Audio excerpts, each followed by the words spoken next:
Let's head overseas now and go back to the United States. And joining us is our Sky News contributor, Michael Ware, has been following all developments for us. Let's start with Joe Biden. Michael, that was some of the strongest language. I mean, he stuck to the script and didn't take any questions. That came later from Jake Sullivan, but Biden was pretty strong today. Well, I don't think we would expect anything less of an American president, whether it's a Republican or a Democrat. We know that there is broad bipartisan support for the defense of Israel, its citizens, and its sovereign territory. President Biden says that the United States stands shoulder to shoulder with Israel, and that America's hearts may be broken, but America's resolve is clear. There's only one problem with that, and it doesn't matter which president it comes from. There is almost nothing the Americans can do. Yes, we've sent an aircraft carrier battle group to the Eastern Mediterranean. That's a deterrent. Americans can't put boots on the ground. Americans can't penetrate Gaza. All America can do is keep rearming Israel. And unfortunately, that's the best we can hope for. Now, my biggest problem is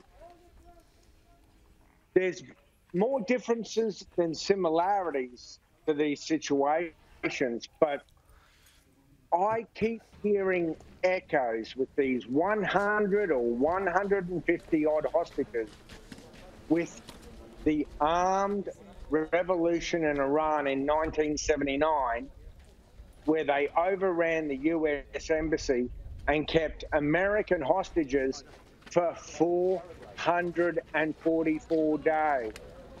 In 2006, Israel invaded Lebanon because soldiers were kidnapped.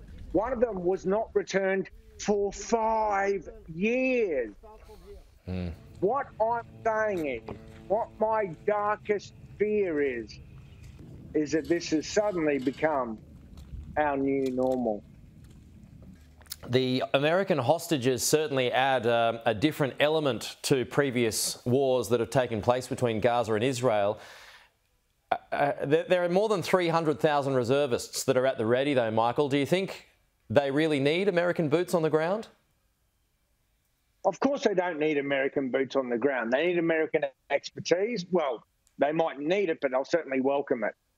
The Israelis know how to defend themselves. We saw this in the Six-Day War. We saw this in the Yom Kippur War. I mean, entire Arab states tried to invade them. The Israelis know how to play this game. Trust me, I have seen it. Problem is those hostages. You can mass tens of thousands, hundreds of thousands of troops on your southern border with Gaza and your northern border with Hezbollah in Lebanon. But while they've got those hostages, and we're talking about possibly Americans, Brits, Nepalese, Thai, Argentinians, maybe even a Mexican, goodness knows who. As long as they have those hostages, Hamas and Iran has the initiative. Right. All the cards are in their hands. So does that mean, and I'm no doubt these conversations are being had at the moment, but how does that complicate a potential ground invasion? I mean, do you think Israel would be working under the assumption that if there is a ground invasion now, which we all assume there's going to be, that those hostages get killed?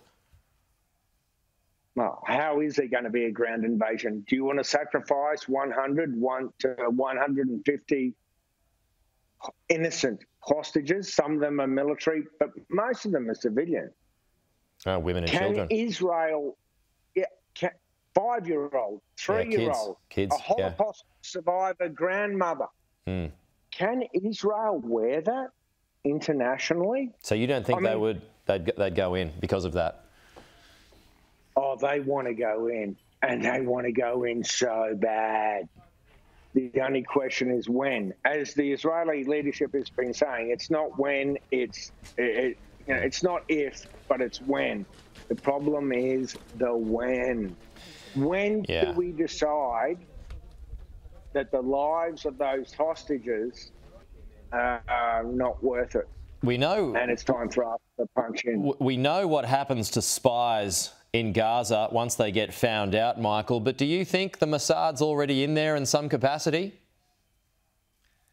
Look, Mossad's constantly trying to penetrate Gaza, and I can't speak with expertise, but from everything I'm hearing from my sources in the Middle East is that you can have satellite, you can listen to telephones, you can listen to radios, you can watch movements on the ground, but without human intelligence, human assets, people inside Hamas who are betraying the organisation to you, it's very, very hard to know what's really going on.